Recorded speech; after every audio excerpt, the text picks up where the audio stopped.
네, 오늘 말씀을 선포하도록 하겠습니다. 오늘 말씀 제목은 우물가의 여인. 본문으로는 요한복음 4장 42절 한 구절 읽고 우리가 요한복음 4장 말씀을 다뤄보도록 하겠습니다. 요한복음 4장 42절입니다. 요한복음 4장 42절. 찾으셨나요?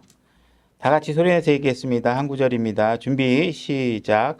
그 여자에게 이르되 이제 우리가 믿는 것은 내 말 때문이 아니니 이는 우리가 직접 그분의 말을 들었고 그분께서 참으로 세상의 구원자 그리스도이신 줄 알기 때문이라 하더라. 오늘 다룰 말씀은 한 여인이 메시아이신 예수 그리스도를 만나서 일어난 일에 대해서 우리가 살펴보려고 합니다. 그래서 이 여인은 정말 그 당시 사회에서는 마주 앉아서 얘기조차 꺼려해야 할 상대의 여인이었어요. 그 당시에 여자라는 위치 자체가 워낙 멸시받고 약간 좀 억압당하고, 그죠? 약간 여러 가지 약자의 위치에 놓여 있던 사람입니다. 근데 이 한 약자, 누구라도 진짜 그냥 지나칠 수밖에 없었던 그 당시에 그 한 사람을 붙잡고 하나님의 말씀을 선포하는 시간을 갖는다는 것이 잘 사회적 통념으로 쉽게 받아들이지 않았던 그런 상황이었어요. 근데 이 예수님께서 이 여인을 만났고 이 여인에게 하나님 말씀을 전했고 이 여인은 이 예수 그리스도가 메시아라는 사실을 알게 됐어요. 그래서 이 여인이 한 마을에 엄청난 부흥을 일으키는 결과를 가져오게 됩니다. 그래서 이 스토리를 우리가 보면서 우리가 정말 예수 그리스도가 정말 말씀을 들고 우리 앞에 왔을 때, 그죠? 그것을 우리가 정말 그분이 메시아인지 정말 알아보고 있는 건지, 아니면 그냥 뭐 부처님이 되든 뭐가 되든 좋든 그냥 마음의 종교적 어떤 그런 본능을 가지고 그냥 내가 열심히 하면 뭔가 다 되겠지 이렇게 하는 생각으로 다니는 건지 한번 생각해 보실 필요가 있고, 어쨌든 이 여인이 전했다는 건 정말 복음을 전한 이 여자가 당시 사회에는 이 여인의 말에 별을 귀를 기울이고 싶어 하지 않았던 당시에 여자가 뭘 말을 하면 믿지도 않고 이랬던 상황이죠. 근데 이 여인이 전했더니 사람들이 그걸 듣고 예수 그리스도께 찾아와서 그분의 말을 또 직접 듣고, 그죠? 여러분들이 만약에 복음을 들었으면 그 복음을 듣고 여러분들이 이게 놀라운 소식이라는 걸 알고 여러분들에게 주어진 하나님 말씀에 기록된 성경을 보고서 이분이 직접 하신 이야기들을 보고 여러분들이 진짜 이분이 나의 참 구원자이시구나 이렇게 발견하는 과정과 비슷하다고 볼 수 있겠죠. 그래서 이제 이 여인에게 일어났던 사건을 통해서 우리가 하나님께서 우리가 예수 그리스도를 발견하고 이 하는 일에 우리가 정말 초점을 맞춰서 신앙생활을 해야 된다. 그것이 아니고 그냥 자기 열심으로 다니는 것은 이건 정말 무의미하고 잘못된 신앙이다. 이런 사실들을 한번 되새겨보자고 합니다. 자, 4장 1절로 한번 가보겠습니다. 4장 1절. 제가 읽겠습니다. 그러므로 예수께서 요한보다 더 많이 제자를 삼고 침례를 주셨다는 말을 바리새인들은 들은 줄을 주께서 아시고, 그러니까는 세상 사람들은 항상 어떤 일을 주로 많이 하냐면 이게 뭐 이간질 시키는 일들 하는 걸 되게 좋아합니다. 그래서 저 교회가 숫자가 더 많다며, 그죠? 저 교회에 사람들이 더 많이 모인다며, 막 이런 식으로 뭔가 사람들의 경쟁 심리를 부추겨서 사람들이 이간질 시킬 때가 있죠. 그죠? 지금도 마찬가지지. 침례인 요한이 막 사람들에게 침례를 주고 당시 사회적으로 대중적 어떤 주목을 받고 있는 당시에 예수님이 등장하자 이제 새로운 예수님에 대한 관심이 높아지니까 이거를 진리에 대한 관점으로 보지 않고 항상 육신적이고 다투고 논쟁하고 분열시키고자 하는 육신적인 관점에서 보는 사람들이 이걸 갖다가 이제 경쟁시키고 하죠. 그래서 2절, 그러나 예수님께서 친히 침례를 주지 아니하고 그분의 제자들이 주었더라. 유대를 떠나 다시 갈릴리로 떠나실 때. 그래서 예수님께서 이런 상황이 벌어지는 것을 알았고 예수님께서 그런 상황이 벌어지는 거에 대한 대처 방법은 뭐냐 하면 그냥 무시하는 겁니다. 무시하는 거. 반응 안 하는 거예요. 뭐라 그러든 그걸 쫓아다니면서 할 필요도 없는 거고, 해명한다고 그 상황이 좋아지는 것도 아니고 그냥 무시하시면 되는 거예요. 무시하신다는 거예요. 4절로 가보겠습니다. 반드시 사마리아를 통과해야 하겠으므로 그때 수가라 하는 사마리아의 도시에 이르셨는데 이곳은 야곱이 자기 아들 요셉에게 준 땅의 구역에 가깝더라. 이제 거기에 야곱의 우물이 있더라. 그런즉 예수님께서 여행에 지시셨으므로 우물에 그대로 걸쳐 앉으시니라. 때는 6시쯤 되더라. 그러니까 시간적으로는 여기 유대인들이 사용하는 시간으로 6시면 우리의 시간으로 지금 따지면 낮 12시가 되겠죠. 이렇게 낮 12시에 예수님께서 지치셨다. 이렇게 얘기를 하고 있어요. 그래서 우물가에 걸터 앉는 상황이 벌어졌는데 이 상황은 예수님의 인성, 예수 그리스도의 인간으로 오신 모습을 그대로 이제 설명해 주고 있는 것이죠. 그래서 예수님은 이 땅에 오셨을 때 이 땅에 자기가 어떤 갖고 있는 이 안에 있는 신적인 능력을 가지고 뭐 안 먹어도 배가 안 고프고 그죠? 뭐 아무리 걸어도 힘이 안 들고 이렇게 하실 수 있는 능력이 충분히 있으신 분이지만 우리와 동일한 육신적 특성을 그대로 갖고서 이 땅에 오셨다는 거예요. 그래서 예수님은 자기의 신적 능력을 가지고서 인간의 어떤 육체적 한계를 극복하시지 않으셨다는 거예요. 그래서 인간과 똑같은 상황이고 우리도 이 상황에 놓일 수 있고 우리가 이런 상황에 놓였을 때 예수님은 무엇을 하셨는가? 이 상황을 보면서 우리가 배우기를 원하고 계시는 거예요. 그분이 이 땅에 오셔서 인간으로 살아가신 모든 여정에 대한 기록들은 우리에게 왜 그런 기록을 나눠줬냐? 죄가 없이 그죠? 예수님을 정말 전적으로 사랑하게 되면 우리가 어떤 일을 할 수 있는지 그리고 우리가 그 일을 배워가기를 원하고 계시는 것이죠. 그래서 예수님께서는 지금 이렇게 피곤한 몸을 가지고 쉬실 때 그분이 하고자 했던 것은 뭐냐면 그냥 쉬는 게 아니라 하나님을 높이는 일, 그분의 말씀을 전하는 일의 기회를 찾고자 열심히 그 기회를 찾고자 하는 노력을 하고 계셨다는 것이죠. 그래서 우리는 신앙생활을 하다 보면 우리가 너무 신앙생활에 뭐 부담이 있다든지 아니면 교회 다니는 사람이라는 어떤 그런 레벨링 같은 것들이 나를 힘들게 만든다든지 할 때는 우리는 때로는 구원의 투구를 내려놓고 쉬고 싶을 때가 있고 그죠? 의의 흉갑을 내려놓고 쉬고 싶을 때가 있다는 거죠.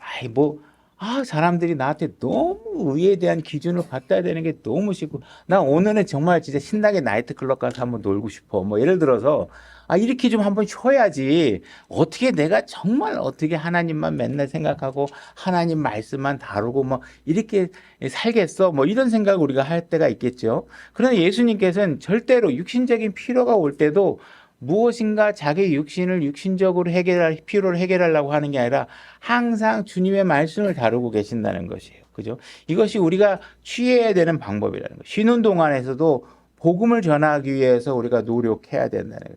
우리가 육신적으로 쉰다고 쉬어지는 게 아니죠. 그죠? 그래서 우리가 육신의 피곤이 있으니까 잠시 앉아서 육신이 필요한 휴식과 그런 시간들은 충전의 시간들은 필요하지만 그 컨텐츠 내용이라는 방법들이 세상 음악을 듣고 세상 영화를 보고 세상 드라마를 보고 세상이 노는 방식대로 놀아야 된다. 이런 생각을 갖지 말아라. 그 순간에서도 아버지를 높일 수 있는 방법을 찾아라. 그래서 이 방법을 기록해 놓고 계신 이유는 뭐겠어요? 우리에게 본보기가 되시고자 하고 계시는 거고, 우리에게 이 본을 따라가도록 정확한 삶의 방법들을 우리에게 제시하기 위해서 하고 있다라는 것이에요. 그래서 우리는 말씀의 검을 우리가 놓지 말고, 그죠? 검을 내려놓지 말고, 그죠? 우리가 신발도, 복음을 전하기 위해서 다니는 신발도 벗어놓지 말고, 우리가 열심히 그분의 일을 하는 일에 있어서는 구원의 투구와 위의 흉갑, 그죠? 허리띠, 신발, 이런 것들을 풀어놓지 말고, 피곤한 가운데서도 주님을 위해서 주님을 증거할 수 있는 기회를, 그래서 누군가의 혼을 예수 그리스도에게 인도해 오는 게 얼마나 이 모든 것보다 우선순위에 있는 것인가. 이 사실을 지금 예수님께서 생각하고 계시는 마음의 중요도의 질서이고 그것을 위해서라면 내가 지금 피곤해도 그죠? 내가 좀 힘들어도 이게 먼저라는 거예요. 이게 먼저. 그래서 우리는 지금 예수님은 이렇게 혼자 있을 때 제자들도 다 떠나고 그죠? 단 혼자 있을 때 이 일이 벌어진 것이죠. 그래서 우리도 신앙생활을 하다 보면 교회 목사님하고 같이 전도를 가든 아니면 다른 형제들과 팀을 이루어서 어디에 가서 이제 예를 들어 병원에 가서 요즘 그런 거를 안 하는데 옛날에 저는 그 병원에 가가지고 아침에 새벽에 가서 중창도 하고 막 이랬었는데 요즘은 아마 그게 이제 못하니까 아마 안 될 거예요. 그죠? 그 당시에는 병원하고 이제 이렇게 예약을 익스큐즈 해놓고 양해를 구하고 아침에 가서 거기서 찬양 병실을 다니면서 부르고 다시 교회 와서 예배드리고 뭐 이런 걸 했었는데 제가 이제 학생 때 그렇게 했었던 것 같은데 지금은 이제 그런 것들을 안 하죠. 그래서 여러분들이 뭔가 누군가에게 이제 그런 복음을 전할 때 이게 팀으로 뭔가 일을 하지 않고 여러분들이 정말 우연하게 혼자 있을 때 지나가던 어떤 친구를 만나던 우연히 전에 알았던 분을 만나던 우연히 오히려 정말 여러 사람이 팀을 이뤄서 복음을 전하러 가는 것보다도 더 절호의 기회가 오고 또 하나님께서 더 강력하게 일을 하게 하셔서 한 혼을 구원하게 할 수 있는 기회를 열어주실 때가 있다라는 것이죠. 그래서 이렇게 아무도 없이 혼자 있을 때 정말 누군가에게 복음을 전하고 하나님의 말씀을 전해서 한 혼을 이끌어오는 기회가 주어졌는데 내가 정말 준비가 안 돼 있고 정말 내가 마음의 의지도 없고 힘들어. 그 나중에 누가 복음을 전 듣고 싶다고 얘기를 했는데 내가 지금 피곤하다고 다음에 만나자고 한다든지 이렇게 했을 때 이 모든 기회들 열어주신 하나님 입장에서는 안타깝게 생각하게 있어요. 그래서 이런 상황에 있을 때 여러분들이 좀 더 의지를 가지고 그리고 좀 더 준비된 상태에서 복음을 전할 수 있으면 좋겠다. 예수님께서는 지금 그러는 삶이 내가 원하는 너희들의 삶의 모습이다 하는 샘플링을 지금 시작하고 계신다는 것이죠. 7절 한 사마리아 여자가 물 기르러 오매 예수님께서 그녀에게 마실 물을 달라 하시니 이렇게 얘기하고 있습니다. 그래서 예수님께서는 누군가와 대화를 시작하실 때 지금 어떤 문제에서 접근하고 있냐면 항상 성경은 일단 육신적인 문제를 먼저 건드리면서 얘기를 합니다. 그래서 육신적인 어떤 메시지를 가지고서 접근해야 사람들이 내가 지금 바라볼 수 있는 게 영적인 걸 바라볼 수 있는 능력이 없잖아요. 그죠? 구원받지 않은 사람은 어떤 영적인 걸 바라볼 수 있는 능력이 없습니다. 그래서 그런 사람들에게 접근할 때는 어떻게 해야 돼요?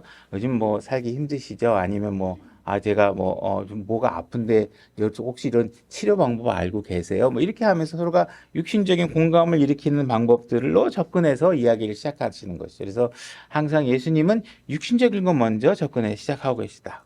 8절 이는 그분의 제자들이 먹을 것을 사러 도시로 갔기 때문이라. 그때 사마리아 여자가 그분께 이르되 당신은 유대인이며 어찌 사마리아 여인인 내게 마실 물을 달라고 하시나이까. 유대인이면서 어찌 여자에게 사마리아 여인에게 물을 달라고 하십니까? 이는 유대인이 사마리아 사람과 상종하지 아니하기 때문이라. 당시 예수님께서 뭔가 하나님의 말씀을 전하고 복음 사역을 하는 데 있어서 애로사항이 있었던 것이 뭐냐면 이 사회적인 편견이라는 것이죠. 그죠? 그 당시에 사회적 편견이라는 건 어마어마하게 심하고 정말 그 넘사벽일 수밖에 없고 진짜 그걸 함부로 어겼다가는 사회적인 지탄을 받기 때문에 굉장히 힘든 상황이죠. 그래서 이 여인도 이미 예수님은 남자고 이 여인은 여자라는 사실만 가지고서도 아무도 없는 공간에서 둘이 마주 앉아 얘기한다는 게 쉬운 상황이 아니죠. 근데 거기다가 지금 예수님은 유대인이고 이 여인은 사마리아 여인이란 말이에요. 이 당시에 이쪽 유대인들은 사마리아 여인을 거의 이방인 취급하고 거의 이제 사람 취급을 안 하는 상황에 있었죠. 근데 예수님께서는 이런 사회적 장벽을 전혀 개의치 않으시고 관여치 않으시고 어떤 하나님의 말씀을 전하는 일에 있어서만큼은 그런 장벽들을 크게 문제로 여기지 않으시고 계신다는 것이에요. 그것보다 더 중요한 것이 무엇이냐? 하나님의 지혜와 하나님의 긍휼이 어떤 것이고 하나님의 사랑이 어떻고 그죠? 이런 것들을 오히려 전하는 것이 사회적 장벽보다 더 중요하다 생각하셨기 때문에 이런 사회적 장벽을 극복하고 그런 방해를 극복하고 무시하고 하나님 말씀을 전하고 계신다. 이런 당시 사회적 풍속은 사실 하나님이 만들어 놓은 제도가 아니라 당시 바리새인과 사두개인들이 여러 가지 사회적 규약과 이런 어떤 문화적 풍습들, 규약들을 자기네들이 막 만들어 놓은 것이죠. 그래서 예수님이 그 당시에 하나님의 말씀을 전하는 데 있어서 사람들이 만들어 놓은 문화적 어떤 풍습이나 장벽 이런 것들 때문에 계속 예수님하고 이게 마찰이 생깁니다. 그래서 예수님은 그 당시에 그들이 만들어 놓은 사회적 규범이나 이런 걸 예수님이 자꾸 어기게 됐고, 그래서 그 어긴 걸 갖고 바리새인이나 사두개인들이나 이런 사회적 지도층에 있는 사람들이 계속 예수를 비난하는 거죠. 저 사람은 왜 그런 규칙을 안 지키냐, 그죠? 뭐 이런 것들을 사람들이 정해놓은 것 때문에 굉장히 예수님이 비난을 받고 하는데, 이런 부분들에 관해서 예수님은 별로 개의치 않으시고, 그냥 예수님은 더 중요한 일, 아버지께서 원하는 일, 하나님께서 원하는 일이라면 내가 기꺼이 하겠다. 이게 우선순위라는 것이, 그죠? 여러분들도 오늘날 이렇게 살아가다 보면은 여러 가지 사회적 장벽 이런 것들이 있잖아요. 코로나 때는 마치 뭐 그냥 교회가 막 코로나의 온상인 것처럼 얘기하고 백화점하고 지하철은 바글바글하고 이랬을 때, 사회적 통념이나 이런 것들이 내가 하나님께 가는데 방해했을 때 우리들이 항상 머릿속에 우선순위는 무엇이냐면 아버지께서 기뻐하는 일이 무엇인가를 항상 먼저 생각하고, 나머지는 비난하면 받는 거죠. 뭐 어떻게 하겠어요, 그죠? 그건 받는 거예요. 어쩔 수 없죠. 그걸 하나님한테 그거 비난조차도 받지 않게 해달라, 이건 무리란 말이에요. 하나님은 믿지 않는 사람을 통제하지 않으신단 말이에요. 그러니까 그건 어쩔 수 없죠. 받으셔야죠. 받되 그 대신에 우리가 정확한 기록된 말씀을 통해서 아버지가 뭘 기뻐하시는지 알면 그거에 맞춰서 우리가 행하셔야 된다는 것이에요. 그래서 예수님은 지금 자기에게 주어진 기회를 놓치지 않고 하나님의 말씀을 높이고자 하는 일을 지금 진행하고 계시는 것이죠. 10절. 예수님께서 그녀에게 대답하여 이르시되 내가 만일 하나님의 선물을 알고, 그죠? 하나님의 선물을 알고 또 내게 마실 물을 내게 달라 하는 이가 누구인지 알았더라면, 그죠? 이게 마실 물을 달라 하시는 사람이 예수 그리스도인지, 그죠? 부처님인지 허경영인지, 그죠? 이런 걸 여러분들이 아셔야죠. 누가 나한테 지금 물을 달라고 하는가? 그에게 구하였을 것이요 그가 내게 생수를 주었으리라 하시니. 그래서 지금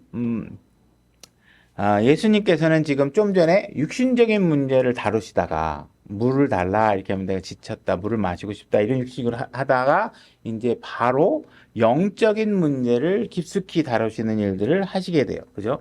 그래서 우리는 이런 대화 스킬 같은 것이 굉장히 뛰어난 은사를 갖고 있는 형제나 자매들을 또 보게 됩니다. 그래서 그런 사람들은 정말 친화력 있게 다가가서 정말 거부감 없이 친해져서, 그리고 그에게 정적인 문제를 제시해서 정말 예수 그리스도를 발견하고 그분의 제시된 사랑, 그분께서 제시하신 사랑들을 이해하고 구원에 이르게 하는 능력이 굉장히 뛰어난 사람들이 있긴 있습니다. 그래서 그러나 이제 우리가 이런 부분들을 그럼 과연 그냥 은사가 주어진 사람들만이 하는 일이냐? 성경은 그렇게 얘기하고 있지 않습니다. 그런 사람들이 있지만 모든 사람들이 이런 은사를 가질 수 있도록, 이런 재능을 가질 수 있도록 이런 부분에 관해서 여러분들이 노력하고 그런 은사를 갖도록 사모해야 되고, 그런 재능을 가질 수 있도록 여러분들이 준비되어 있어야 된다. 이거 노력해서 얻어야 된다. 재능의 문제라고 생각하고 나는 이거 잘 못해요 하고 포기해야 될 문제는 아니다. 이렇게 얘기하고 있습니다. 그래서 지금 10절에서 우리가 세 가지를 예수님께서 언급하고 있죠. 그래서 내가 내가 누군지를 알았다면 이렇게 얘기하고 있습니다. 하지만 예수 그리스도는 누구시냐? 이분이 누구시냐? 이분은 하나님의 아들이시다. 그분이 메시아다. 그죠? 이분은 십자가에서 죽으시고 묻히시고 다시 일어나시고, 그죠? 십자가에서 우리의 모든 문제를 해결하셨고, 부활의 권능으로 우리가 이 땅의 삶을 승리의 삶으로 이끌어갈 수 있도록 우리에게 모든 권능을 우리에게 주신 분이신다. 이 사실을 우리가 정확하게 이해해야 된다. 내가 누군지만 안다면, 그죠? 일단 이분이 누군지를 알아야죠. 그죠? 이게 가짜인지 진짜인지 사기꾼인지, 그죠? 내 주머니에 돈을 털려고 그냥 노력하는 사람인지, 아니면 진짜 나에게 많은 것들을 거저 주시려고 하시는 분이신지를 아셔야 된단 말이에요. 그죠? 그걸 알아야 된다네. 그걸 모르고 신앙생활을 한다. 그건 뭐 허경영한테 쫓아다니는데 절에 가든지 이거 갖고 아무 상관. 내가 믿는 분이 누군지 알아야 돼요. 그다음에 하나님의 선물에 대해서 얘기하고 있죠. 내가 주는 거는 선물이다. 그죠? 선물이 뭐예요? 거저 주는 거죠. 거저 주는 거. 그죠? 내가 만들어주는 걸 돈 주고 사라는 게 아니잖아요. 그죠? 여러분들이 이단 종교 가면 다 뭐예요? 다 그 교회에서 만든 생산품들 다 할당량 받아갖고 다 파셔야 될 거 아니에요. 그죠? 이것저것 다 파셔야 될 거 아니에요. 공짜가 아니잖아요. 그 사람이 만나면 다 뭐 영원히 무슨 거저 준다고 얘기했는데 나중에 알고 보니까 뭐예요? 다 공짜가 아니야. 이 사람이 요구하는 거. 다 내 주머니 터는 거예요. 근데 이분은 진짜 선물이라고 하면 뭐예요? 진짜 선물이에요. 선물이라는 건 뭐예요? 그냥 주신다는 거예요. 그죠? 그 이분이 뭘 주시는지를 그리고 아무 대가 없이 주신다는 걸 여러분들이 알면, 그죠? 자, 그분이 누구인지 알았어요?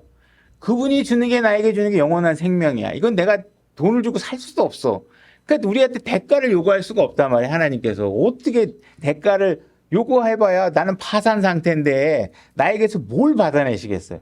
우리가 파산 상태인 걸 명확히 아시는 그분이 나한테 청구해봐 받을 게 없다는 걸 아는데 뭘 요구하겠어요? 능력이 없으니까 거저주시겠다는 거예요. 그리고 그 내용이 무엇인지를 알면 그 다음에 뭐 하는 거예요? 그 다음에는 구하기만 하면 된다는 거예요. 구하기만. 주머니에서 돈 얼마 있나 이렇게 10,000원짜리 몇 장인가 주머니에서 세지 말고 손을 내밀라는 거예요. 손을 내밀라는 거예요. 그죠? 구하기만 하면 된다는 거예요. 손을 내밀기만 하면 되는데 사람들은 자꾸 설마 이게 공짜겠어?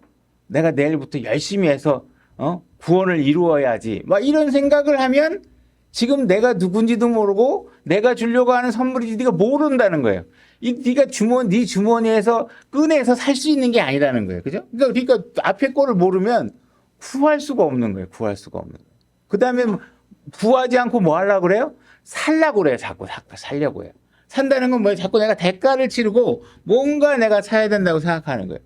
지금 한 여인이 굉장히 종교적인 사람이란 말이에요. 그 당시에 유대 종교의 영향을 받아서 매우 종교적인 삶을 살고 있는 한 여인에게 무언가 내가 거저주겠다 이렇게 얘기를 하고 있으니까 우리가 보통 세상 사람들에게 내가 뭔가 거저주겠다고 얘기하면 진짜 진리로 얘기하면 그 사람들은 자꾸 설마 그럴 리가 없는데 내가 대가를 치러야 되지 않겠어? 설마 뭘 요구하지도 않고 나한테 거저준다는 거야?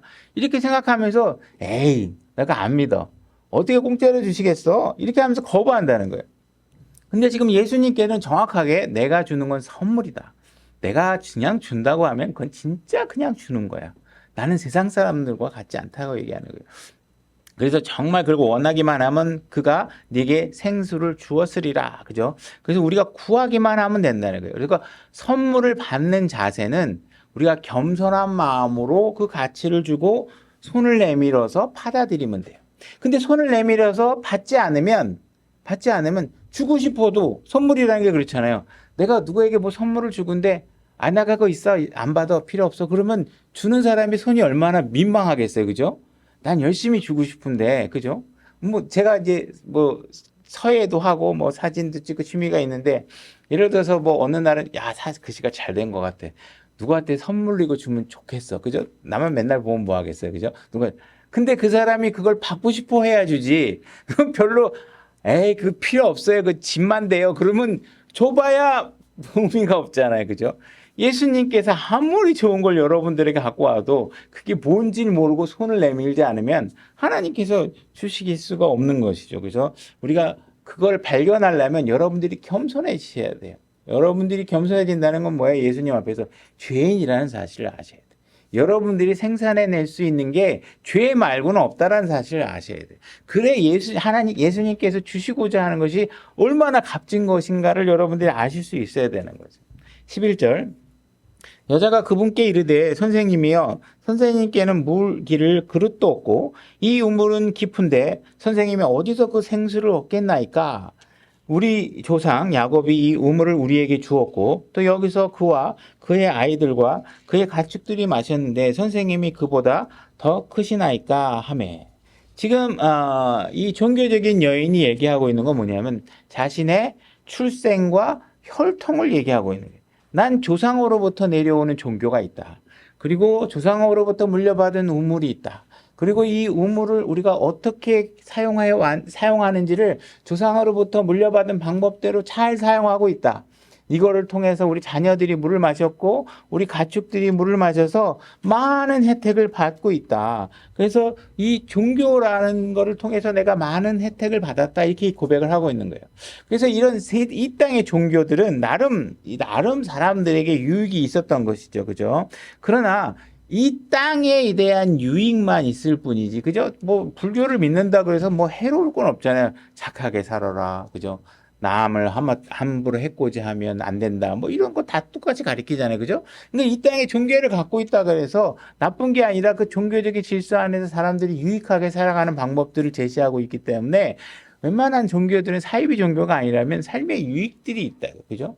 유교는 유교대로 부모를 존경하고 뭐 그죠? 이게 어떤 그런 인간의 사회 위계 질서들을 해서 부모를 공경하게 만들고 기억하게 만들고 뭐 이런 뭐 여러 가지 그 예절도 가리키고 그죠?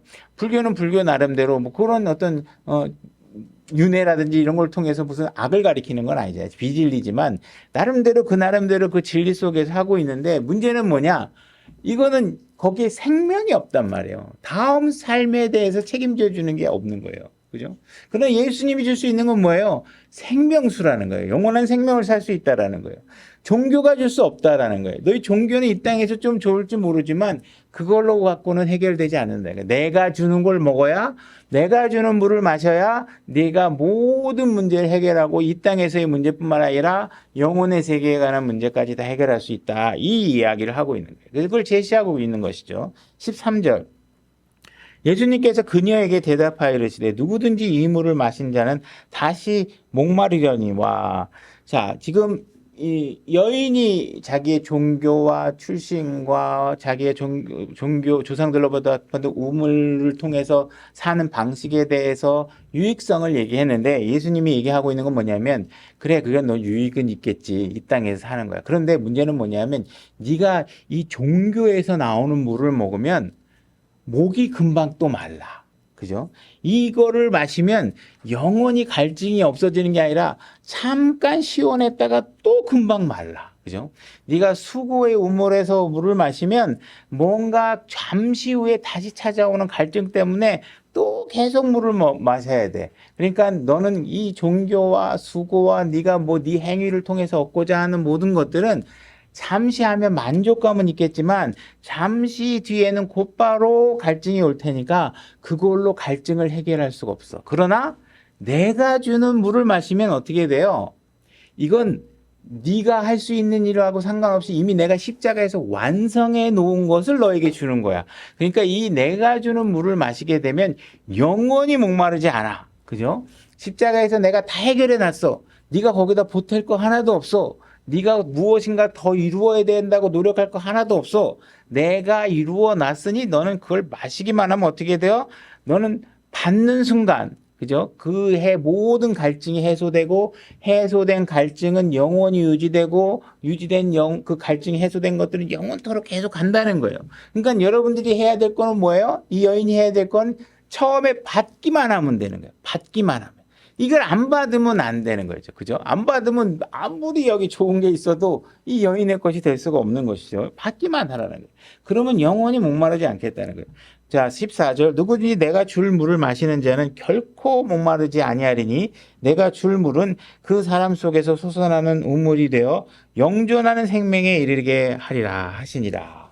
그래서 예수님이 주는 생명수만이 갈증을 해소하고 있다라는 거예요.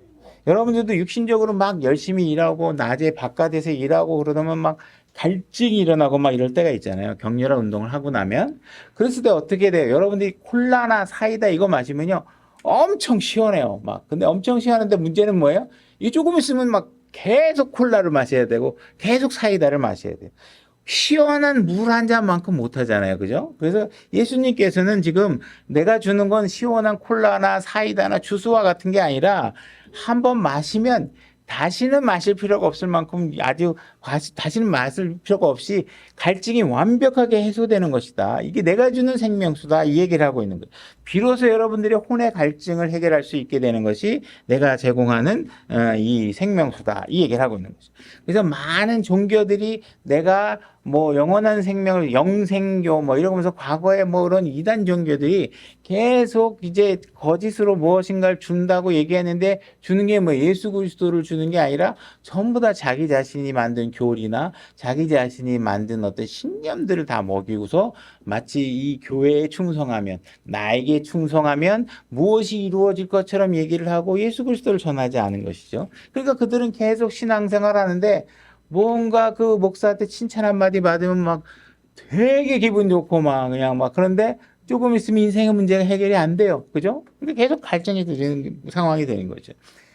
테레사 수녀라는 분을 여러분들이 아실 거예요. 가톨릭에서는 아주 굉장히 성인 반열에 올라와 있는 사람이고 뭐 그런 우리는 구원받은 무조건 세인트 성인인데 그 사람들은 구원받은 사람 중에 또 성인이 따로 있죠.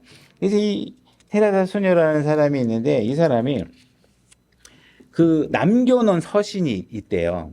그 남겨놓은 서신들을 찾아보니까 뭐라고 기록해 놨냐면 이 여인은 자신은 이때까지 평생 살면서 항상 어둠 가운데 있었다. 내 혼이 어둠 가운데 있었다라고 고백하는 글들이 이렇게 많이 있다라는 거예요. 그러니까 이 사람은 열심히 살았어요. 뭔가 이게 옳은 일이라고 해서 열심히 살았는데 이 사람은 지금 뭘 마시지 못한 거예요? 예수님이 주는 생명수는 마시지 못한 거예요. 그래서 이 사람은 자신이 선행을 하고 자부심은 너무 많아. 남들이 막 언론에 얘기하고 뭐 그냥 종교 단체에서 그 사람을 와 대단한 사람이라고 그러고 테레사 수녀 같은 사람이 정말 우리 이 인류에게 많은 것을 줬다고 그래가지고 막 자부심은 이만한데 정작 마셔야 된 생명수를 못 마셔서 어떻게 해요? 진리를 모르다가 이 땅을 살다가 그냥 죽는 거죠. 그죠?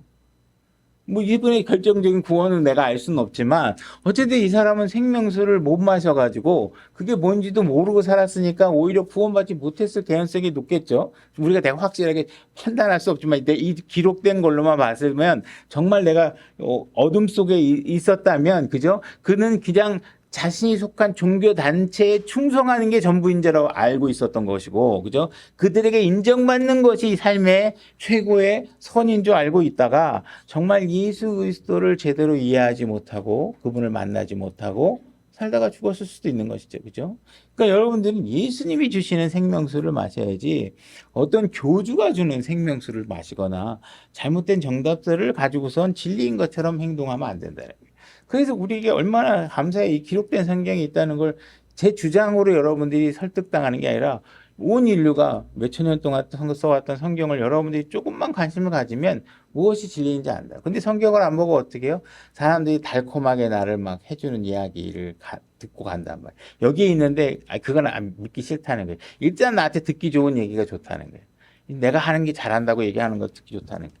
15절 여자가 그분께 이르되 선생님이여 이 물을 내게 주사 내가 목마르지 않게 하시고 또 여기로 물 길러 오지 않게 하옵소서 하며 예수님께서 그녀에게 이르되 가서 네 남편을 부르고 여기로 오라. 지금 예수님께서 생명수에 관한 이야기를 했는데 이 여인이 지금 어떤 반응을 보였냐면 관심이 있어 해.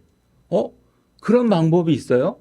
이렇게 얘기한단 말이에요. 아는 체를 안 해. 그죠? 오늘날 같은 사람한테 이런 얘기하면 아이 무식하긴 아니 목마르지 않게 하는 물이 어딨어 막 이러면서 막 자기간에 뭘 좀 안다고 막 예수님한테 막 그 뭐 여러 가지 뭐 그냥 과학적인 증거를 가지고서 대들고 따오려고 하잖아요. 이 사람은 얼마나 순수해요. 그런 방법이 있어요?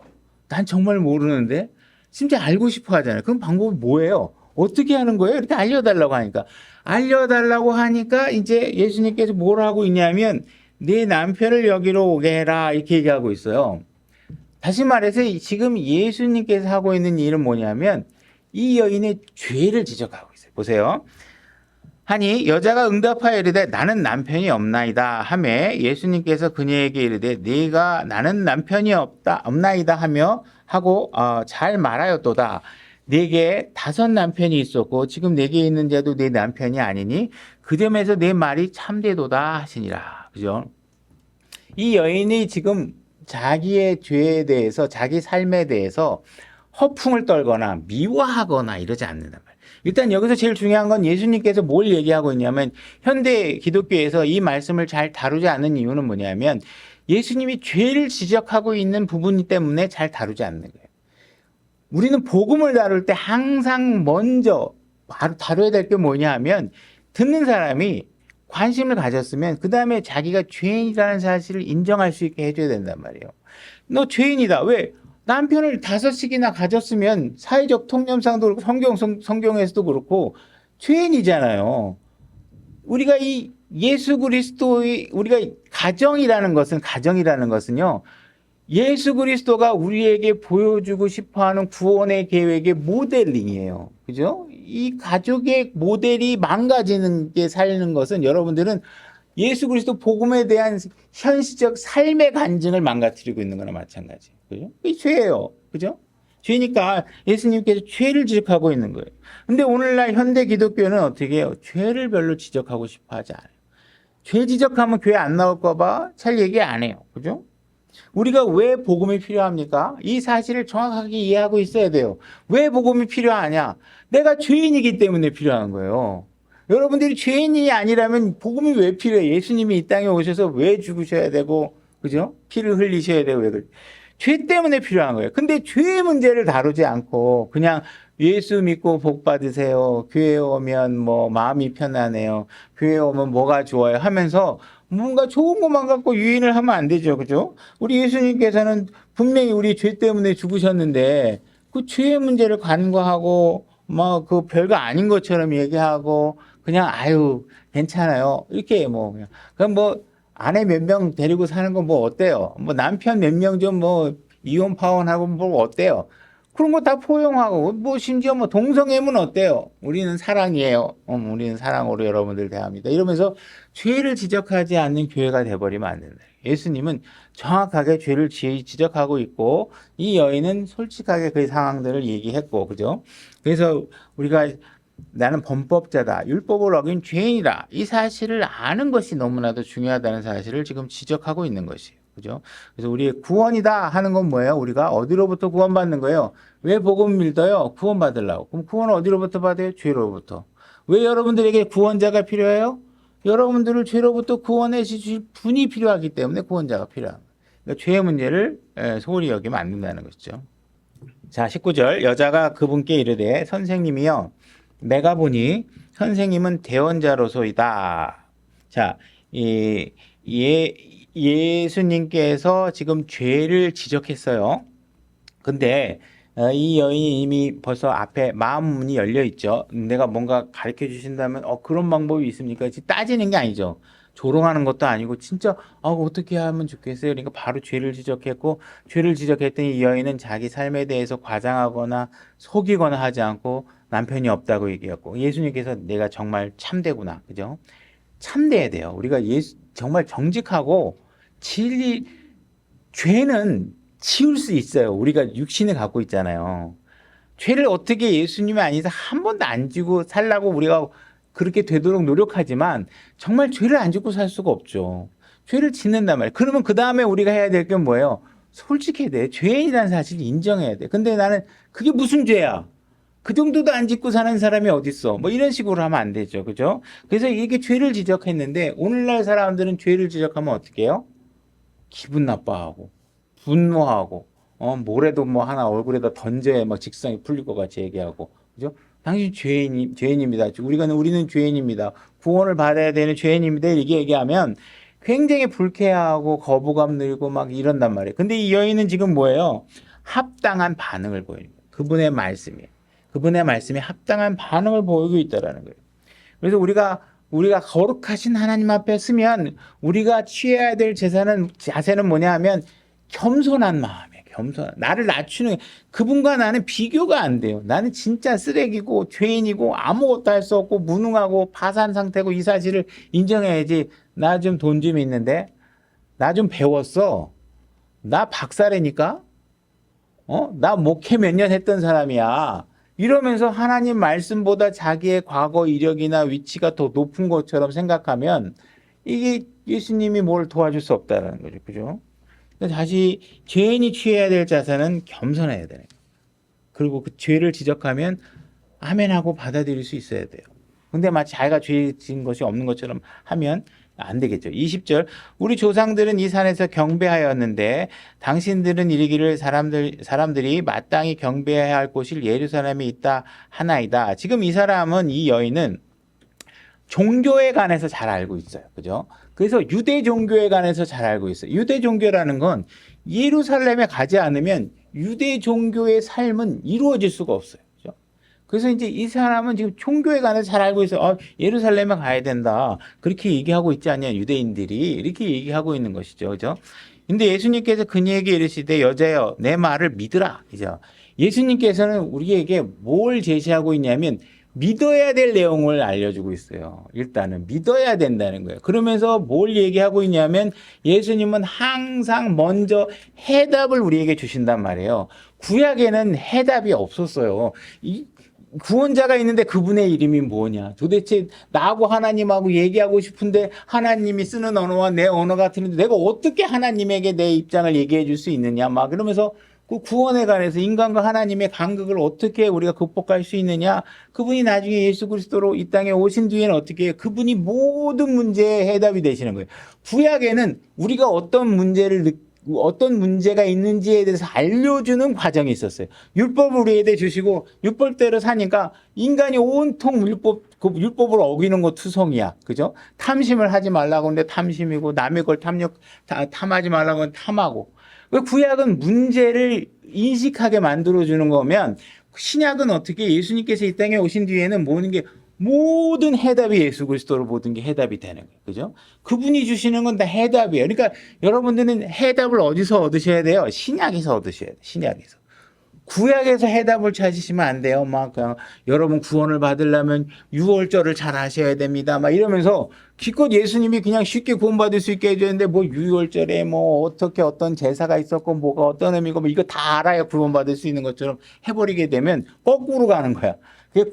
그 예수님께서 다 그렇게 모든 과정을 철저하게 하셔서 우리에게 그냥 믿어라 하면 그냥 믿기만 하면 그냥 되는 거를 해주셨단 말이에요. 이 사실들을 이해해야 되는데 전부 다 사람들이 그렇게 간단할 리가 있어. 어디 있겠어? 유월절 이거 잘 알아야 돼. 그 사람들이 어떻게 양을 죽이고 어떻게 하고 뭐 어떻게 각을 뜨고 여러분들이 칼 줌고 다 할 수 있겠어요? 그 각도 가지고 해본 적도 없고 하실 일도 없고 그건 못해요. 그때는 그 이야기는 뭐예요? 앞으로 오실 분이 어떤 모델링이고 어떤 고통과 어떤 고난과 어떤 합법적인 방법으로 여러분들을 구원하시겠다는 사실을 제시하고 있는 거예요. 그죠? 그래서 신약은 우리 그리스도인들은 해답을 갖고 있는 사람이다. 그죠? 그러니까 여러분들은 모든 솔루션이 제공되어 있는 사람이에요. 그러니까 뭐 문제가 있다 그러면 예수님 딱 붙잡으면 해답이 그 안에 있는 거예요. 단지 여러분들이 방법을 모르고 그걸 해결하려고 하는 의지도 없고 그러니까 못하는 것뿐이 우리에게 딱 믿는 순간에 다 주신 것이죠. 그래서 믿어라. 너희가 이 산에서도 아버지께 경배하지 아니하고 예루살렘에도 경배하지 않을 때가 이르니라. 그죠? 이제 너희는 자꾸 뭐 예루살렘 가야지 뭐 한다고 그러고 뭐 제사를 지내야 된다고 그러고 뭐 이러는데 이제 그런 때가 아니야. 지금은 그런데 안 가도 다 하나님 경배할 수 있는 때가 와. 너희는 너희가 알지 못하는 것에 경배하고 우리는 우리가 경배하는 것을 아노니 이는 구원이 유대인에서 나기 때문이다. 그러나 참되게 경배하는 자. 참되게 경배하는 자는 어떻게 경배하는 사람이냐? 영과 진리로 아버지께 경배할 때가 오나니. 그죠? 그래서 참되게 경배하는 사람들은 영과 진리로 경배하는 거예요. 어느 곳에 있든지. 그죠? 예루살렘에 가야 될 필요 없고. 이런 종교적인 행위로 규정된 게 아니라 너에게는 이제 참되게 하나님을 경배하면 영과 진리로 아버지께 경배하게 된다. 그게 바로 지금이다. 이는 아버지께서 자기에게 그렇게 경배하는 자를 찾으시기 때문이다. 지금 예수님께서 뭘 얘기하고 있어요? 지금 사람을 찾고 있다. 어떤 사람을 찾고 있냐? 영과 진리로 경배하는 참된 경배자를 찾고 있다. 이 얘기를 하고 있는 거예요. 예수 그리스도를 믿고 참되게 경배할 사람을 찾고 있다.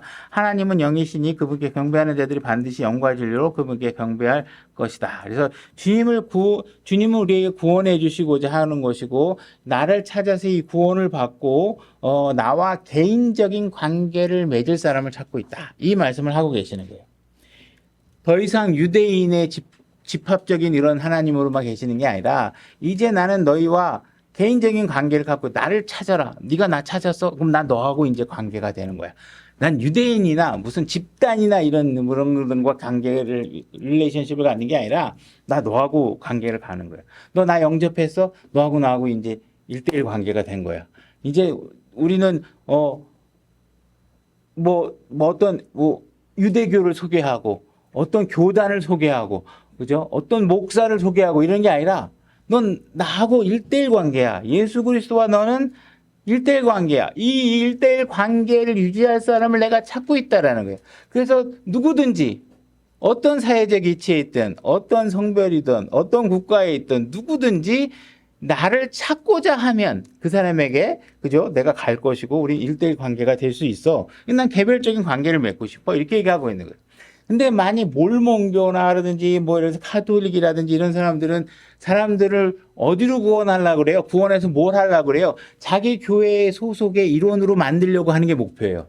너 카톨릭 명단 임신했어 아들도 뭐 예를 들어서 우리 카톨릭 신자야 이렇게 하면서 그냥 그 사람들은 목표가 뭐야 자기네들 교단의 명단을 쓰는 게 목적이란 말이에요. 근데 이 예수님께서 요구하고 있는 건 뭐냐 하면은 어디 교단이나 어떤 목사에게로 너희들을 이끌려고 하는 게 아니라 나에게로 와야 된다. 나를 찾으라는 거예요. 예수 그리스도를 찾으라. 그러니까 우리가 복음을 전하는 거는 우리 교회로 와라. 이게 하는 게 복음 전하는 게 아니에요. 예수님께로 가라. 예수님께로 가라. 그분을 만나라. 내가 그분을 만나는데 도움을 주고 싶다.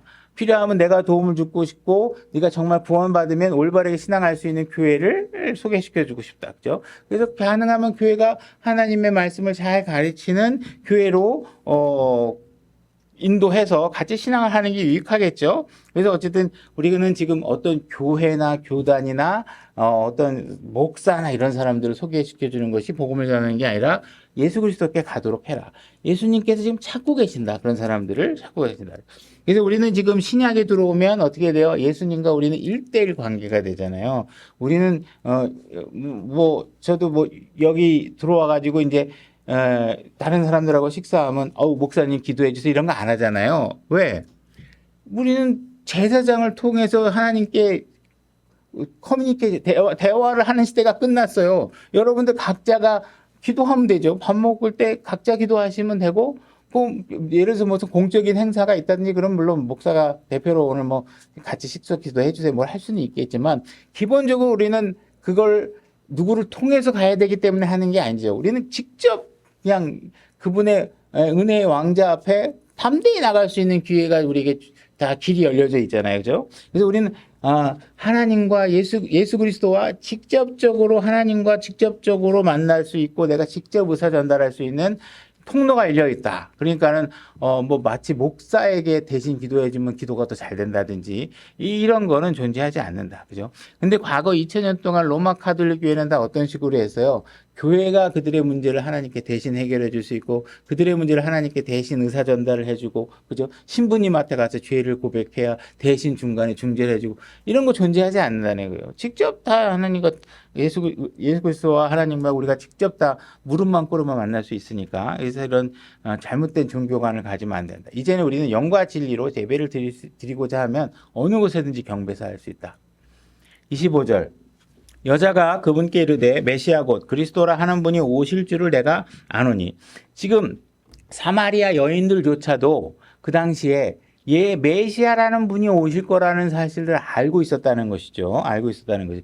그분께서 오시면 모든 것을 우리에게 말씀하시리다 하매 예수님께서 그녀에게 이르되 내가 말하고 있는 내가 그니라 하시니라.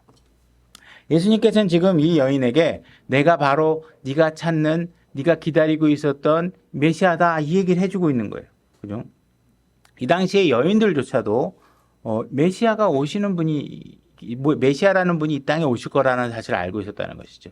오늘날 우리가 기록된 성경에 있기 때문에 다니엘서라든지 다른 성경 구절을 통해서 우리가 보게 되면 예수님께서 시간표 타임테이블이 있으시구나. 그래서 분명히 그분이 그 시간표대로 오실 거고 이미 2000년 전에 우리 구원자를 이 땅에 오셔서 십자가에서 매달리는 사건이 있었다는 사실들을 우리가 알고 있는 것이죠. 이와 같이 그 당시에 지금 이 여인도 그 메시아가 오실 거라는 것을 기다리고 있었다. 그죠? 이 사실을 우리가 알고 있는 것이죠. 근데 오늘날 많은 사람들이 예수 그리스도가 다시 오는 것을 기다리지 않고 있는 사람들이 많이 있죠. 메시아를 기다리기보다는 오히려 적그리스도를 기다리고 있는 듯한 모습을 보일 때도 많이 있고 27절 이때 그분의 제자들이 와서 그분께 이 여자와 말씀하시는 것을 이상히 여겼으나 왜 이 제자들이 이상하게 봤을까요? 그죠? 왜 예수님이 저런 여자하고 얘기하고 있지? 그런 관점이 있었던 것이죠. 감히 물어보지 못한 것이죠. 그죠? 뭔가, 자기 사회적 통념상, 저런 사마리아 사람하고 얘기한다. 그것도 여자인데? 근데 감히 뭐라고 물어보지는 못하겠고, 이상한데, 이상하긴 한데, 굉장히 이상한 거예요. 여기 마블이라는 이제 단어, 우리 지난번에 마블이라는 단어를 살펴봤지만, 이게 마블트예요. 근데 우리가 그 당시 살펴보지 않은 내용인데, 놀란 거예요. 굉장히 뭐지? 막 굉장히 놀란 것이죠. 그죠? 아무도 무엇을 구하시나이까, 어찌하여 그녀와 말씀하시니까? 라고 말하지 아니하더라. 그러니까 이 당시에 굉장히 그 사람들에게는 여성 차별적인 문화가 굉장히 있었던 것이죠. 그래서 오늘날 현대 여성들이 이 구절을 읽게 되면 이 성경이 너무 성차별적인 거 아닌가? 예수님께서 너무 왜 이런 성차별적인 자세를 보이고 있는 내용을 성경에 기록하시고 있는 것이지? 이렇게 얘기할 수 있겠죠. 그러나 우리가 예수 그리스도의 생애를 정말 살펴보면 예수님은 절대로 여성을 무시하거나 억압적인 자세로 대하신 적이 한 번도 없다라는 거예요. 오히려 예수님은 그 당시의 사람들은 편견을 가지고 대했지만, 사회적 편견, 그죠? 인종 편견, 남녀 편견 이렇게 있지만, 오히려 예수님은 편견 없이 자유롭게 사람들을 대하셨다는 것을 우리가 알 수 있다는 것이죠. 오늘날 여자들이 누리고 있는 자유라는 것은요, 이 당시 2000년 전하고 생각해 보면 아마 상상도 할 수 없을 만큼의 자유가 여러분들에게 주어져 있을 것이에요. 그죠? 그래서 여자들이라면 경찰도 될 수 있고, 군인도 될 수 있고, 이제 정치인도 할 수 있고, 대통령도 될 수 있고, 이제 원하면 모든 것들이 다 될 수 있는 거예요. 대한민국도 정말 제가 짧은 인생사에서도 그 과정이 다 드러날 만큼, 제가 어렸을 때는 진짜 여자들이 무슨 정치인이 된다, 무슨 국회에 나간다, 이름 하다못해 여자들이 운전대만 잡아도 여자들이 집에서 소뚜껑이나 돌리고 앉아있지 왜 운전하냐고 하는 세상에서 지금 거의 다 차 몰고 다니는 것들은 다 어떻게 돼요? 남자들은 직장에 가 있어도 여자들이 다 대낮에 차 몰고 다닐 정도로 정말 여자들이 너무도 자유로워졌다는 것이죠. 너무도 자유로워져. 근데 문제는 뭐냐면 이게 너무 자유로워진 게 아니냐는 거예요. 너무 자유로워진 게. 너무 자유로워져서 더 이상 남자가 필요하지가 않아. 남자가 그냥 짐덩어리일 뿐이지, 세탁기, 옛날에 그냥 하다못해 장독이라도 김치 묻을 장독이라도 물어줘야 남자가 그래도 좀 근육이라도 좀 쓸 텐데, 요즘은 김치 냉장고 있지, 그죠? 세탁기 있지, 남자들이 도움이 될 일이 별로 없어요. 맨날 들어와 봐요. 밥만 달라고 그러지, 손만 가지 도움이 하나도 안 되는 것이죠. 그죠? 과연 이런 상황들이 벌어지는 게 과연 유익한 것이냐. 집안에 어른들이 없어지고, 남자가 아버지로서 역할조차도 하기 힘들어진 사회 상황이 과연 이 나라에 과연 좋은 것이냐. 그리고 여자에게 정말 좋은 것이냐. 그리고 우리 아이들에게 정말 좋은 사회가 된 것이냐. 이런 부분에 관해서는 우리가 생각해 볼 필요가 있다는 것이에요. 제가 아까도 잠깐 언급했지만, 가정이라는 건 뭐예요? 예수 그리스도의 신랑과 교회라는 신부가 결혼해서 생명이 낳고 열매가 나는 삶을 사는 게 우리 구원의 모델이잖아요. 그죠? 그 모델링을 가장 잘 보여주는 게 뭐예요? 가정이란 말이에요. 아담과 이브가 만나고, 그죠? 너희가 번성해서 자녀를 많이 낳아. 생명의 잉태를 하나님께서 명령하셨단 말이에요. 그러니까 여러분들이 오늘날 현대 사회에서 결혼 못할 수도 있고요. 결혼 이혼할 수도 있어요. 그 각자의 삶이, 저도 성경에 짓지 말라는 죄 막 짓고 살아요. 그 살게 되잖아요. 살게 돼. 어떻게 죄를 하나도 안 짓고. 그러니까 그 각자 개인이 갖고 있는, 예를 들어서 하다 보면 아이를 못 낳을 수도 있고, 이런 부분에 관해서는 각자 처한 위치가 있으니까 그 삶을 다 우리가, 왜 그러는지, 그러면 안 된다고 그러는지, 죄다 이렇게 얘기할 수는 없지만, 어쨌든 우리가 각자 처한 상황들을 내가 다 이해 못하니까 그렇게 살 수밖에 없는 사람들이 있겠죠. 근데 마치 그렇게 살아도 괜찮은 것처럼 주장하시면 안 된다는 거예요. 성경이 말하는 거는. 그죠? 그러니까 나도 성경 말씀대로 못 살아요. 그렇지만 나같이 사는 게 맞아. 그거 꼭 지킬 필요 없어. 이렇게 얘기하면 안 되잖아요. 나는 뭐예요? 그 죄에 대해서 부끄러워해야죠. 하나님 앞에. 이게 내가 못했으니까. 그죠? 살다가 보면 이혼하는 일이 생길 수도 있겠죠. 그죠? 그러나 이혼해봐. 얼마나 좋은데. 이러면서 여러분들이 주장한다거나, 살다 보면 아기가 안 태어나서 안 날 수도 있죠. 근데 아기 없이 사는 게 좋아. 아기를 뭐하러 낳아? 이 복잡한 세상에 얼마나 키우는데 비용이 많이 들어간대나. 이런 식으로 얘기하면 성경보다 자기의 사회적 관념이나 신념이 더 중요하다고 얘기해서는 안 된다는 거예요. 그러니까 이거 분명히 성경적인 모델이 꼭 정상적으로 하나님 말씀 앞에 그 말씀의 규범대로 살아가는 것이 가장 좋은 것이고, 그러나 안 된다 그러면 개인의 각자 상황들이 있겠죠. 우리가 그 상황들 다 함부로 판단하고 그러면 안 돼, 이렇게 남의 가정을 판단할 수는 없지만, 마치 자기가 잘못 살고 있는 것이 교회, 현대화된 교회 신앙의 새로운 모델인 것처럼 얘기해서는 절대로 안 된다는 것이죠. 지금 예수님께서는 이 사회적인 문제들, 남성이 더 이상 필요 없어지는 것, 결국 이런 상황들은 어떤 상황이 오냐? 가정이 탄생할 수 없게 만든단 말이에요. 결혼하지 않으려고 해요. 그죠? 점점 결혼하지 않으려고 하잖아요. 가정이 온전하게 구성되지 않으면 자녀가 태어날 수도 없고, 자녀들이 온전한 가정 환경 속에서 살 수가 없단 말이에요. 아버지가 친아빠가 아니고 엄마가 친엄마가 아니고 이런 가정이 너무 많아지면 이게 가정이 온전하게 이루어지기 어렵다는 성경에서 얘기하고 있는, 그죠?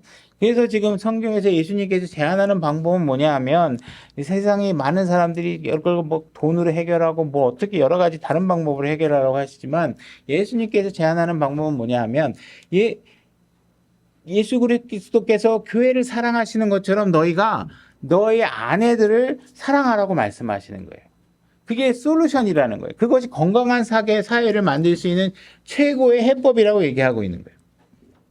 이 사회에서 남자를 제거해야지만 마치 굉장히 좋은 사회가 될 것처럼 얘기하지만 그렇지 않다라는 거예요. 분명히 하나님께서 남자를 만드시고 돕는 배필로 여자를 만드셨잖아요. 그죠? 이 질서를 오늘날 아무리 문명화된 사회가 그 질서를 어기려고 해도 하나님의 법칙은 절대로 역작용할 일이 없다라는 것이죠. 그래서 오늘날 사회를 보게 되면 남자가 남성적이고 남자가 공격적이고 거칠고 이런 상황들을 매스컴에서 보면 굉장히 부정적으로 묘사합니다. 그죠? 남자가 남자다고 해야 되는데, 남자가 그냥 막 꽃미남에다가 막 예쁘고 나 막 부드럽게 말하고 이런 사람들을 막 다 좋아하게 만들고, 그죠? 여자들이 막 오히려 막 거칠고 막 남성적이고 그러면, 여자가 정말 대범하다고 멋있다고 그러고, 이렇게 막 굉장히 다른 방향으로 미디어들이 다 묘사를 한단 말이에요. 이건 성경에서 완전히 퇴보한 사회적 모습이라는 것이죠. 진짜, 이건 진짜 안 된다. 여러분들이 부모가 돼서 내 자식이 그렇게 산다고 생각해요. 성경의 질서와 벗어난 모델링으로 가정을 이루어놨다고 생각해요. 어떤 사람도 냉정하게 생각해서 그거 좋다고 생각하지 않아요. 그러니까는 우리가 이 여자들이 더 이상 남자가 필요 없는 세상을 만들려고 노력하고 있는 이유는 어쩌면 남자들이 예수님께서 보여준 남자의 모델로 사는 일에 실패했기 때문일 수 있다는 거예요. 그러니까 우리는 남자들은 좀 더 예수 그리스도가 가르쳐준 모델대로 아내를 사랑할 수 있는, 그죠? 내 목숨을 걸고 내 아내를 지키려고 하는 그런 모습의 사람이어야 된다는 거죠. 어느 누구도 예수님을 내 남편으로 맞이하는 거에 대해서 혐오감을 가진 사람은 없을 거 아니에요. 그러니까 예수님께서 너희들도 나와 같이 남편의 역할을 해야 된다, 이렇게 얘기를 하면 그 일들을 우리가 따르는 것이 가장 좋은 방법이겠죠. 건전한 사회를 만들기 위한. 그래서 이 모델을 교회까지 흔들어서는 절대로 안 된다. 28절, 그때 여자가 자기 무랑아리를 버려두고 자기 길로 가서 도시로 들어가 사람들에게 말하되, 와서 지금까지 내가 행한 모든 일들을 내게 말한 사람을 보라. 이분은 그리스도가 아니냐. 그죠? 이 여인은 예수 그리스도가 메시아고 그리스도라는 사실들을 발견해낸 거예요. 발견해내니까 지금 뭘 하고 있는 거예요? 항아리를 내던졌어요. 이 당시에 이 여자가 이 우물에 온 이유가 뭐예요? 항아리에 물 길러 온 거잖아요. 그죠? 이 당시에 여자가 생계를 유지하고 있는 방법은 뭐예요? 이 물을 길러다가 가족들에게 먹이고 가축들에게 먹여야 집안이 유지될 수 있는 거잖아요. 근데 어떻게 예수 그리스도를 발견하자마자 항아리를 그냥 내던져 버린 거예요. 바울이 예수 그리스도를 발견하고 어떻게 했어요? 이 세상의 모든 것들이 다 똥이라 그랬잖아요. 그죠? 근데 여러분들이 정말 예수 그리스도를 발견한 게 맞느냐? 이 여인처럼 행동하고 있는 게 맞느냐? 정말 세상의 모든 것보다 우선이 그분을 알리고 그분을 발견한 일에 정말 기뻐하고 있느냐? 이 사실을 한번 우리가 생각해 볼 필요가 있겠죠. 이에 그들이 도시로 나와 그분께 오더라. 이렇게 알렸더니 그들이 전부 다 그 소식을 듣고 예수 그리스도께로 온 상황이 되는 거죠. 그 사이에 그분의 제자들이 그분께 간청하여 이르되 선생님 잡수소서 하거늘 그분께서 그들에게 이르시되 내게는 너희가 알지 못하는 먹을 양식이 있느니라 하시니 그러므로 제자들이 서로 이르되 누가 그분께 잡수실 것을 가져다 드렸는가 하며 예수님께서 그들에게 이르시되 내 양식을 나를 보내신 분의 뜻을 행하고 그분의 일을 끝마치는 것이라. 예수님은요 밥 먹는 게 중요한 게 아니에요. 지금 밥 먹는 게 중요한 게 뭐예요? 그분의 뜻을 행하는 거예요. 근데 오늘날 교회에 나오는 사람들의 모습을 보면 어때요? 밥 먹는 게 중요해. 밥 먹는 게. 그죠? 그분의 일을 하는 건 그 다음이야. 금강성도 식후경이라고 일단 내 몸이 편하고 내가 배가 고프면 배부터 먹어야지 무슨 교회가 중요해. 그죠? 아이고 아파요. 이번에 빠질게요. 정말 여러분들이 그러면서 정말 아무것도 못할 정도로 아프면 모르지만 아픈데 할 건 다 해. 그죠? 밥도 먹으러 다니고 영화도 보러 다니고 다 하는데 아파서 교회는 못 나와. 그러면 그 문제잖아요. 그죠? 여러분들이 2시간 쓸 수 있는 체력이 있다 그러면 뭐에다 갖다 쓰셔야 돼요? 일주일 동안 나머지 들어넣어 있는데 내가 2시간 쓸 수 있어. 여러분 예수님 만나러 오셔야 돼요. 여기 가서 말씀을 듣는 게 가장 중요하게 여겨져야 돼요. 근데 그 2시간이 있는데 자기는 전부 다 딴 데다 쓰고 나머지 시간 교회 나올 시간 없다 그러면 그건 뭐예요? 그리스도를 발견한 게 맞냐고요. 그리스도를 발견한 게 맞냐고. 예수님이 진짜 십자가에 죽으셔서 피값으로 여기를 만들어 놨다 그러는데 그거 알고 있냐고요. 34절 차례입니다. 예수님께서 그들에게 이르시되 내 양식을 나를 보내신 분의 뜻 행하는 그분의 일을 끝마치는 것이라 너희가 말하기를 아직 넉 달이 남아있고 그 뒤에 쇠약할 때가 이른다 하지 아니하느냐. 보라 내가 너희에게 이르노니 너희가 눈을 들어 밭을 보라. 그것이 이미 희게 되어 수확하게 되었도다. 그죠? 거두는 자는 삭슬을 받고 영원한 생명에 이르는 열매를 모으나니 이것은 뿌리는 자와 거두는 자가 다 함께 기뻐하려 함이라. 그죠? 여러분들은 이제 거두는 일을 추수하게 되면 거두게 됐죠. 거두는 일을 하게 되면 여러분들은 하늘의 보상을 받게 됩니다. 그래서 이 점에서 한 사람이 심고 다른 사람이 거둔다 하는 그 말이 참되도다. 내가 너희를 보내어 너희가 수고하지 않은 것을 거두게 하였나니 때로는 여러분들이 나가서 거두는데 여러분들이 수고해서 거둔 게 아니라 다른 사람이 이미 다 심고 기르고 다 해놓은 것들 그죠? 그럼 여러분들 가서 거두기만 하는 거죠. 그죠? 여러분들도 그런 상황들이 놓이게 된다는 것이죠. 수고하지 않은 것도 거두게 되나니 다른 사람들은 수고하였고 너희는 그 수고에 참여하였느니라 하시니라. 여자의 말이 지금까지 내가 행한 모든 것들을 그분께서 내게 말하였다고 증언하므로 자기가 말한 것들은 예수님께서 다 보여주고 말해준 거다 이렇게 자기 생각이나 자기의 의견이나 막 이런 거 막 얘기하는 게 아니죠.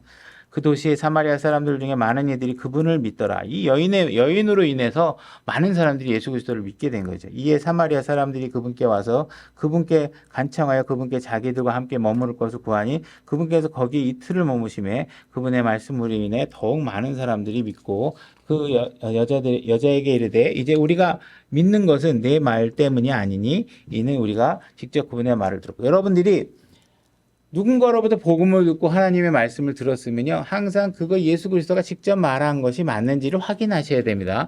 그렇지 않고 그냥 그런 말이 있겠거니 하면 여러분들이 게으른 거예요. 그죠? 정확하게 예수님이 말씀하신 게 맞나? 그래야 그걸 믿음의 대상이 되는 거잖아요. 하나님의 말씀이 아닌 건 여러분들이 믿음의 대상이 아닙니다. 그죠? 이 참으로 세상의 구원자 그리스도이신 줄 알기 때문이라. 그래서 이렇게 한 예수 그리스도가 정말 누구도 거들떠보지 않는 사회적 그런 어떤 약자를 만났을 때 과연 이렇게 놀라운 부흥의 역사가 일어날 것인지 아무도 상상하지 못했을 거라는 것이죠. 정말 사회에서 별로 중요하지 않다고 생각한 사람에게 복음을 전해서 그 사람에 대해서 놀라운 일들이 벌어질 수 있다는 것이죠. 이 여인은 겸손한 마음으로 예수 그리스도를 만났고 그분의 예시라는 사실을 발견하고 이렇게 놀라운 일이라는 것입니다. 그래서 이 여인에게는 5 남편이 있었지만 그것이 문제가 되지 않았다. 여러분들은 죄인이지만 말씀을 어기고 율법을 어긴 죄인이지만 그게 더 이상 문제가 되지 않는다는 거예요. 예수 그리스도를 만났다면 여러분들은 그런 문제가 절대로 문제가 되지 않는다는 것이죠. 그래서 그분을 발견하는 것이 더 중요하다는 것입니다. 여러분들도 거리도 나가다 보면 우리나라의 뭐 지역적 감정이든 어쨌든 사회적 편견이든 저도 옛날에 이렇게 모임을 하다 보면 거기 모임에 의사도 있고 어떤 사람은 이제 그 고물상 하시던 분도 있었어요. 이게 고물상이라기보다 이제 요즘은 비철 관리한다는 그 쇠는 싸니까 뭐 알루미늄이라든지 비금속 같은 것들을 수집해가지고 고물처럼 모아서 파고 그런 사람들이 한동안 돈 많이. 제 주변에도 그 고물상 하다가 뭐 빌딩 올리고 다 그러시더라고요. 그래서 그러면 근데 이 어떤 의사는 왜 우리 회원에 저런 사람을 받아들였냐.